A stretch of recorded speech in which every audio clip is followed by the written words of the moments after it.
सुप्रभात बच्चों। 27 अप्रैल को मैंने आप लोगों को बसंत भाग 2 हम पंछी उन्मुक्त गगन कविता की व्याख्या बताई थी। कविता में आए कठिन शब्दों के अर्थ और काव्य सौंदर्य बताया था। कुछ प्रश्न गृह कार्य के लिए दिए थे।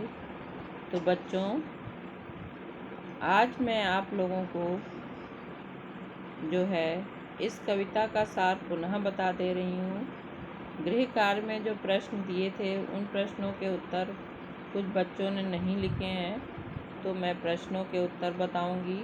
कुछ अन्य प्रश्नों के उत्तर भी बताऊंगी। बच्चों, सबसे पहले हम कविता का सार एक बार पुनः समझ लेते हैं, जिससे पाठ को समझने में और उसके प्रश्नों के उत्तर समझने में आपको आसानी रहेगी। यह कविता शिवमंगल सुमन जी द्वारा रचित है। इस कविता में कवि ने बताया है कि जैसे मनुष्य के जीवन में स्वतंत्रता का अत्यधिक महत्व है, वैसे ही पक्षी भी जो हैं खुले आकाश में उड़ते हुए आनंदित होते हैं। यदि उनको बहुमूल्य सोने के पिंजरे में कैद कर दिया जाए तो ना तो वे खाना खाते हैं, ना चहकते हैं और भूखे प्यासे मर जाते हैं, जबकि बाहर स्वतंत्र रहते हुए वह कड़वी नीम के फल खाकर भी खुश रहते हैं। पिंजरा उनके लिए क्या है? एक बंधन के समान होता है, जिसमें कैद होने के बाद उनका आसमान में उड़ने का अरमान टूट जाता है। वे उड़ना भूलने लगते हैं, उनके बहुत से सपने अधूरे रह जाते हैं। और पक्षी अंत में कविता में सभी मनुष्यों से ये आग्रह भी करते हैं, ये प्रार्थना भी करते हैं कि भले उनके घोंसले नष्ट कर दिए जाएं, उनको रहने का सहारा न दिया जाए, परंतु यदि ईश्वर ने उन्हें पंख दिए हैं तो उनकी उड़ान को बंधनों में न बांधा जाए, क्योंकि पक्षियों की स्वतंत्र उड़ान ही उनका जीवन है। मनुष्य भी कभी बंधन में रहना पसंद नहीं करता है, उसे भी स्वतंत्रता प्रिय है। उसी तरह पक्षियों को भी स्वतंत्रता प्रिय है। तो बच्चों, यही इस कविता से हमें प्रेरणा भी मिलती है। जैसे हम मनुष्य स्वतंत्र रहकर जीना चाहते हैं, उसी तरह हमें पक्षियों को भी स्वतंत्र उड़ने देना चाहिए, उन्हें पिंजरे में कैद करके नहीं रखना चाहिए। तो बच्चों, ये था कविता का सार। और कविता के जो प्रश्न मैंने गृह कार्य में दिए थे, सबसे पहले उन प्रश्नों के उत्तर समझ लेते हैं बच्चों। तो गृह कार्य में दिए हुए प्रश्न थे अति लघु उत्तरीय। पहला प्रश्न था, हम पंछी उन्मुक्त गगन की कविता के रचयिता कौन है? तो बच्चों, आपको मैंने बताया भी था कि जो मैंने भावार्थ और सार बताया है उसी में उत्तर हैं। तो हम पंछी उन्मुक्त गगन के कविता के रचयिता शिवमंगल सिंह सुमन है। जो रचयिता या कवि का मतलब एक ही होता है, जो कवि होता है उसको रचयिता भी कहते हैं। तो इसलिए हम पंछी उन्मुक्त गगन के कविता के रचयिता कौन है? तो इसका उत्तर है, हम पंछी उन्मुक्त गगन के कविता के रचयिता शिवमंगल सिंह सुमन हैं। बच्चों, दूसरा प्रश्न है, पक्षी कैसे रहना पसंद करते हैं? तो इसका उत्तर है बच्चों, पक्षी स्वतंत्र रहकर जीना और उड़ना पसंद करते हैं। मतलब उन्हें स्वतंत्र रहकर जीना पसंद है और स्वतंत्र रहकर उड़ना, यानी उनको पिंजरों में बंद करके न रखा जाए, क्योंकि पिंजरे में रहना उन्हें पसंद नहीं है। और पिंजरे में जब वो रहते हैं तो उन्हें कितना ही बहुमूल्य खाने को दिया जाए, पर वो उसे खाना पसंद नहीं करते हैं। पक्षी कहाँ रहकर नहीं गा पाएंगे और क्यों? इस प्रश्न का उत्तर है बच्चों, पक्षी पिंजरे में बंद रहकर नहीं गा पाएंगे, क्योंकि पराधीन होकर कोई भी खुशी के गीत नहीं गा सकता है। पक्षी पिंजरे में बंद रहकर नहीं गा पाएंगे, क्योंकि पराधीन होकर कोई भी खुशी के गीत नहीं गा सकता। यदि बच्चों आप में से भी किसी को बंद कर दिया जाए कमरे में, खाने पीने की सारी सुख सुविधाएं दी जाएं, तो आप भी कुछ समय के बाद क्या सोचेंगे कि हमें इस कमरे से निकाला जाए। हम इसमें बंद रहकर, चाहे हमें सारी सुख सुविधाएं आपको दे दी जाएं, टीवी देखने को दिया जाए, कुछ भी करने को, तो थोड़ी देर तो आप उन सब चीज़ों से मन लगेगा। उसके बाद आप सोचेंगे कि हमें इस कमरे के अंदर खेलने का मौका तो मिल नहीं रहा, दौड़ने का मौका तो मिल नहीं रहा है, तो इस तरीके से आप बाहर निकलना चाहेंगे। उसी तरह यदि पक्षियों को पिंजरे में बंद रखा जाए तो वो नहीं गा पाएंगे, क्योंकि पराधीन होकर यानी परतंत्र होकर यदि किसी को बंद कर दिया जाए, आज़ादी छीन ली जाए, तो खुशी के गीत नहीं गा सकता। प्रश्न 4 है, पिंजरे में बंद होकर पक्षी क्या भूल गए हैं। अब पिंजरे में बंद होकर पक्षी अपनी गति और उड़ान भूल गए हैं। जब जो कार्य पक्षी करते हैं उनका काम है उड़ना, और उड़ने में गति तभी आती है जब हम किसी चीज़ का अभ्यास करते रहें। जैसे हमें दौड़ में अगर भाग लेना है तो हमें दौड़ने की प्रैक्टिस करनी होगी, अभ्यास करना होगा। उसी तरह पक्षी भी जब उड़ते हैं तो उनकी गति तेज होती है, लेकिन पिंजरे में बंद हो गए हैं तो क्या भूल गए हैं, अपनी गति और उड़ान भूल गए हैं। वे अपने पंखों के उड़ने की शक्ति खो चुके हैं, क्योंकि जब उड़ेंगे ही नहीं तो पंखों में शक्ति आएगी कैसे। ठीक है ना। इसलिए बच्चों, पिंजरे में बंद होकर पक्षी क्या भूल गए, पिंजरे में बंद होकर पक्षी अपनी गति और उड़ान भूल गए हैं, वे अपने पंखों के उड़ने की शक्ति खो चुके हैं। प्रश्न 5 है बच्चों, पक्षी सपनों में क्या देख रहे हैं। पक्षी सपनों में क्या देख रहे हैं। तो इस प्रश्न का उत्तर है बच्चों, पक्षी सपनों में वृक्ष की फुनगी पर अपने को झूलते हुए देख रहे हैं। वृक्ष की फुनगी, फुनगी मतलब जो वृक्ष का सबसे ऊपरी कोमल भाग होता है, तो उस पे पक्षी उस टहनी पर लटकने की कोशिश करते हैं और झूलते हैं।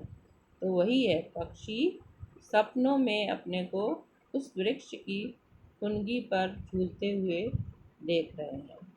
बच्चों, अब इस पाठ के अन्य प्रश्नों के उत्तर मैं आप लोगों को बता रही हूँ, उसे आप उत्तर पुस्तिका में लिखेंगे और इन प्रश्नों के उत्तर भी आप अपनी उत्तर पुस्तिका में लिखेंगे। तो आगे के प्रश्नों को भी बच्चों समझ लेते हैं।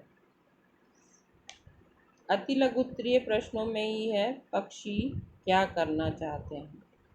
तो पक्षी क्या करना चाहते हैं, पक्षी अंतहीन आकाश में अपने पंखों की प्रतिस्पर्धा करना चाहते हैं। पक्षी अंतहीन आकाश में अपने पंखों की प्रतिस्पर्धा करना चाहते हैं।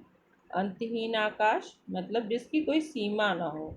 आकाश ऐसा है जिसकी कोई सीमा नहीं है, तो उस आकाश में वो वहाँ तक उड़ना चाहते हैं जहाँ तक उन्हें लगता है कि पृथ्वी और आकाश मिलते हुए प्रतीत होते हैं, यानी क्षितिज की सीमा तक उड़ना चाहते हैं। वो चाहते हैं कि वो अपनी उड़ान वहाँ तक भरें। तो यही है कि पक्षी अंतहीन आकाश में अपने पंखों की प्रतिस्पर्धा करना चाहते हैं। होड़ा होड़ी शब्द आया था कविता में, जिसका अर्थ मैंने आप लोगों को बताया था कि प्रतिस्पर्धा करना होता है। प्रतिस्पर्धा मतलब आगे बढ़ने की भावना। पक्षी जब कई लोग उड़ान भरते हैं तो सब एक दूसरे से कोशिश करते हैं कि आगे बढ़ जाएं। तो वही है, पक्षी अंतहीन आकाश में अपने पंखों की प्रतिस्पर्धा करना चाहते हैं।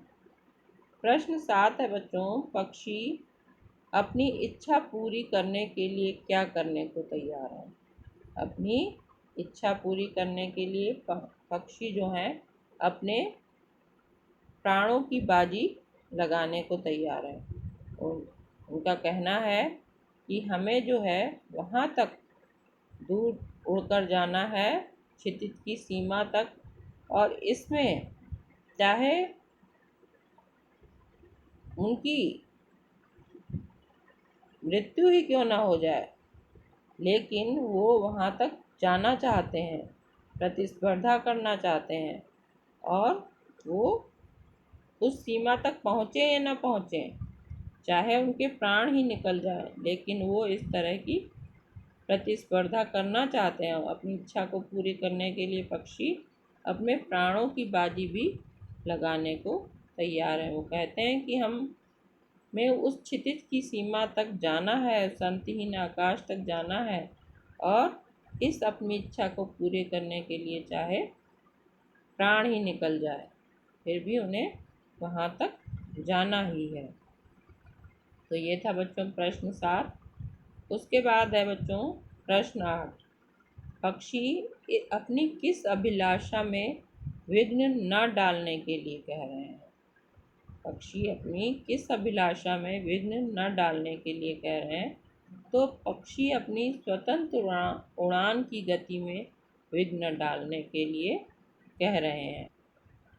तो पक्षी जो हैं अपनी स्वतंत्र उड़ान की गति में विघ्न डालने के लिए कह रहे हैं। उनका कहना है कि चाहे नीड़ न दो, चाहे टहनी का आश्रय छिन्न भिन्न कर डालो, लेकिन पंख दिए हैं तो आकुल उड़ान में विघ्न न डालो। यानी कि हमारी जो उड़ने की गति है उसमें आप विघ्न मत डालो, हमें पिंजरे में बंद न करो, जहाँ पर हम लोग का सहारा है रहने का उसे भी चाहे नष्ट कर डालो, लेकिन हम जो स्वतंत्र उड़ान उड़ते हैं उसमें हे मनुष्यों किसी प्रकार का जो है बाधा न पहुँचाओ, रुकावट न डालो। तो ये पक्षी अपनी स्वतंत्र उड़ान की गति में विघ्न न डालने के लिए कह रहे हैं बच्चों।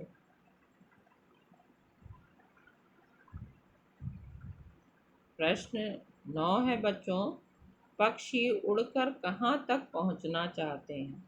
पक्षी उड़कर कहाँ तक पहुँचना चाहते हैं?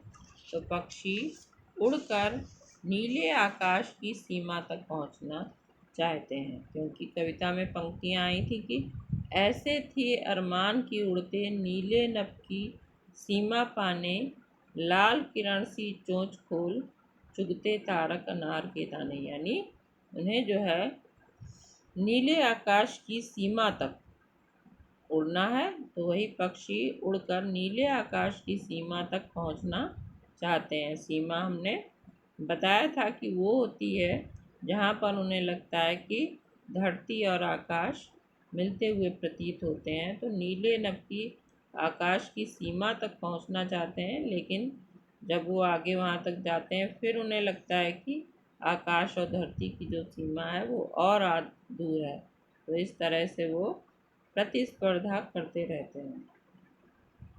प्रश्न 10 है बच्चों, पक्षियों को कड़वी निबौरी क्यों पसंद है?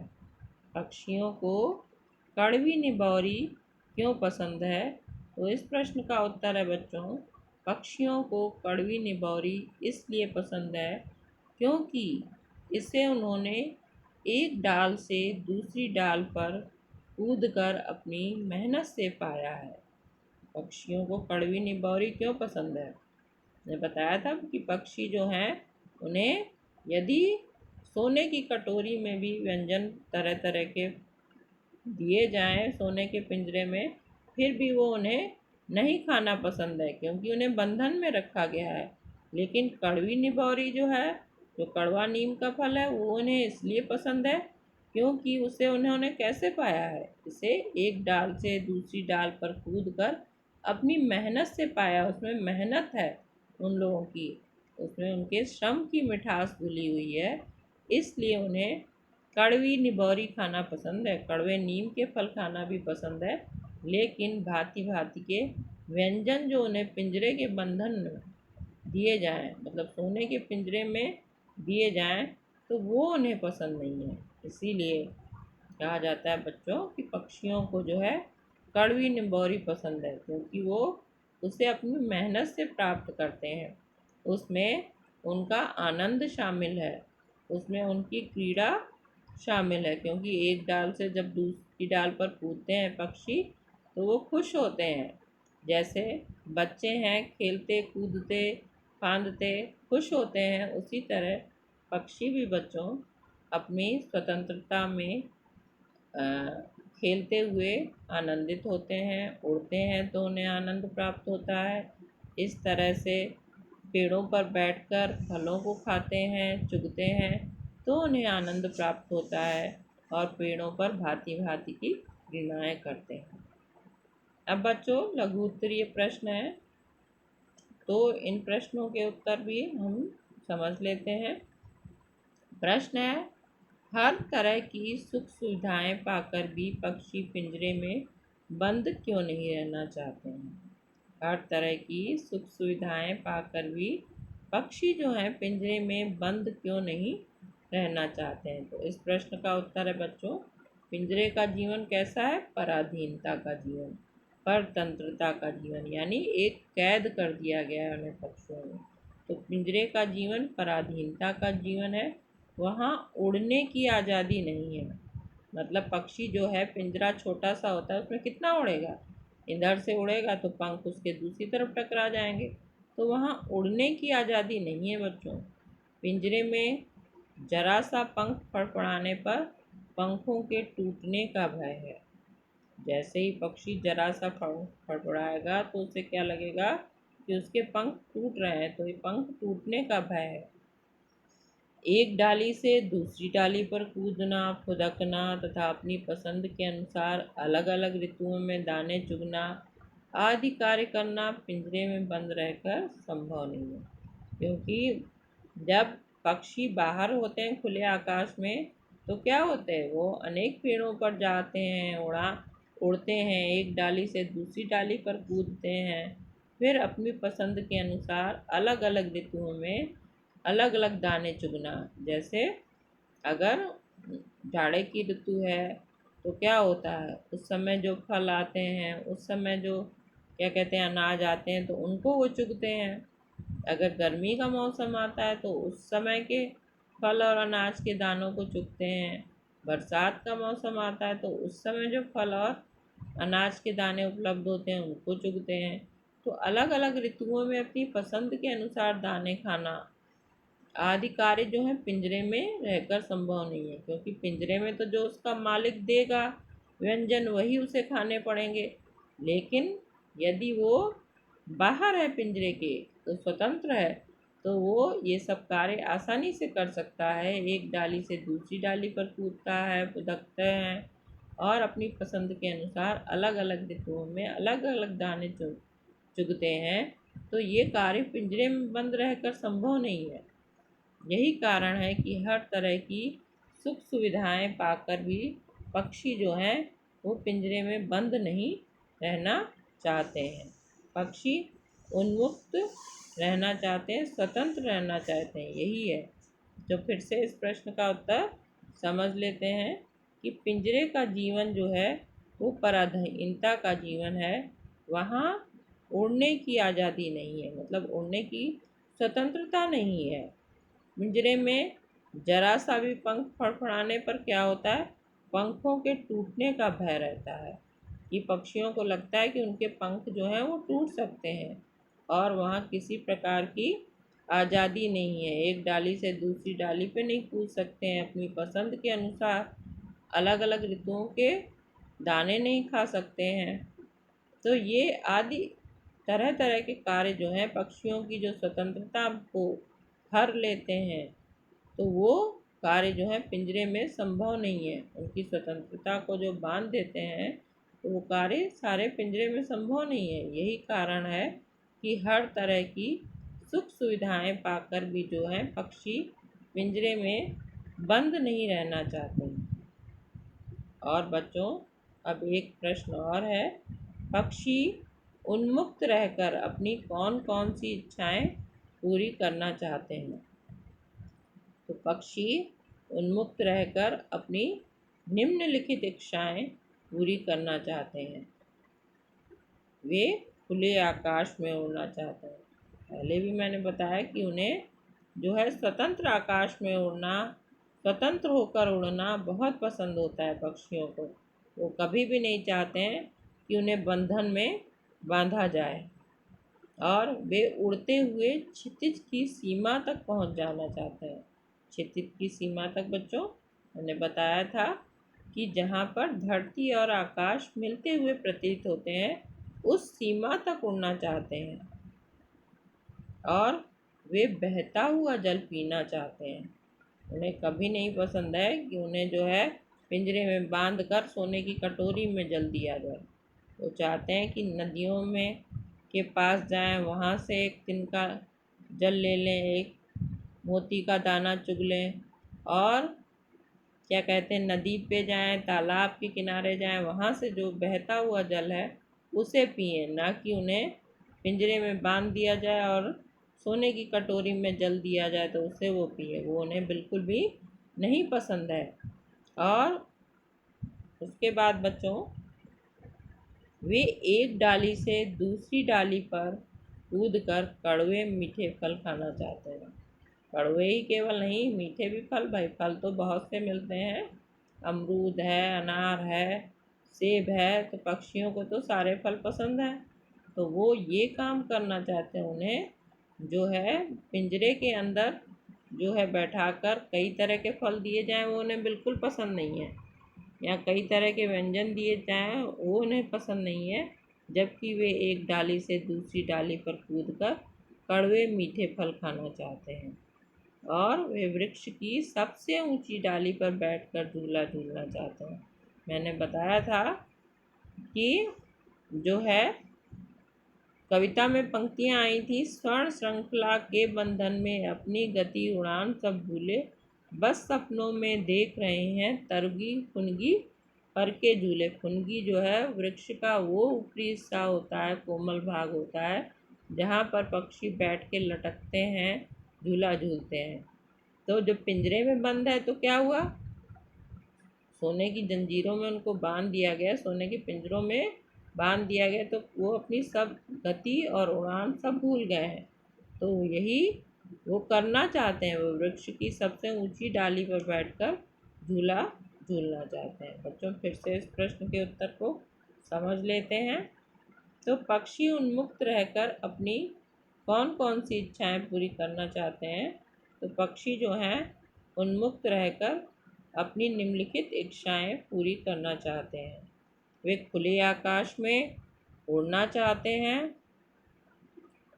वे उड़ते हुए क्षितिज की सीमा तक पहुंचना चाहते हैं, और वे बहता हुआ जल पीना चाहते हैं बच्चों। और उसके बाद है वे एक डाली से दूसरी डाली पर कूदकर कड़वे मीठे फल खाना चाहते हैं। वे वृक्ष की सबसे ऊंची डाली पर बैठकर झूला झूलना चाहते हैं। तो बच्चों आपको इन प्रश्नों के उत्तर समझ में आ गए होंगे, आशा करती हूँ। और एक बार आप लोगों को मैं कविता पढ़ के सुनाती हूँ। आप लोग इस कविता को जो है वो याद कर लीजिएगा। हम पंछी उन्मुक्त गगन के पिंजर बंधना गा पाएंगे, कनक तीलियों से टकराकर पुलकित पंख टूट जाएंगे। हम बहता जल पीने वाले मर जाएंगे भूखे प्यासे, कहीं भली है कटुक निबौरी कनक कटोरी की मैदा से। स्वर्ण श्रृंखला के बंधन में अपनी गति उड़ान सब भूले, बस सपनों में देख रहे हैं तरकी फुनगी पर के झूले। ऐसे थे अरमान की उड़ते नीले नभ की सीमा पाने, लाल किरण सी चोंच खोल चुगते तारक अनार के दाने। तो बच्चों इसमें कुछ और अंतिम लाइनें हैं, वो बता दे रही हूँ मैं। होती सीमाहीन क्षितिज से इन पंखों की होड़ा होड़ी, होती सीमाहीन क्षितिज से इन पंखों की होड़ा होड़ी, या तो क्षितिज मिलन बन जाता या तंती सांसों की डोरी। नीड़ न दो चाहे टहनी का, नीड़ न दो चाहे टहनी का, आश्रय छिन्न भिन्न कर डालो, लेकिन पंख दिए हैं तो आकुल उड़ान में विघ्न डालो। बच्चों, कविता किस तरह से गानी है ये भी आपको पता चल गया होगा। आप लोग इस कविता को याद करिएगा और शब्दों के अर्थ भी याद करिएगा बच्चों, और क्या कहते हैं, प्रश्नों के उत्तर भी याद करिएगा। पाठ को समझने में या किसी भी भाग को समझने में आप लोग को कोई भी समस्या हो तो आप मुझसे पुनः पूछ सकते हैं बच्चों। धन्यवाद।